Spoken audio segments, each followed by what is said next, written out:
మారిషన్ హరిహర దేవస్థానం విశిష్టతలు ఇవే. మారిషన్ మధ్య భాగంలో ఉన్న హరిహర దేవస్థానం అక్కడి హిందూ సమాజానికి ప్రాముఖ్యమై ఆధ్యాత్మికత కేంద్రం. హరిహర దేవతలకు అంకితమై ఈ ఆలయం భారతీయ వారసత్వానికి ప్రతిబింబిస్తుంది.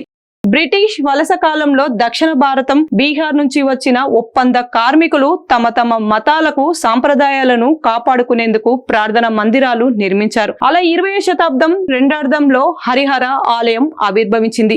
స్థానికుల సహకారంతో ఇది మరింత విస్తరించి పునర్నిర్మించబడింది. ఆలయం ద్రావిడ శైలిలో నిర్మించబడి రంగురంగుల శిల్పాలతో అలంకరించబడింది. గోపురం భక్తులను ఆహ్వానించేలా, ఆకాశాన్ని తాకేలా నిర్మించబడింది. ప్రధాన విభాగంలో హరిహరులు విగ్రహాలు ద్వంద్వ దేవతలు ఐక్యతను సూచిస్తాయి. గణేశుడు, మురుగన్, లక్ష్మీ పార్వతి విగ్రహాలు కూడా ఆలయంలో ఉన్నాయి.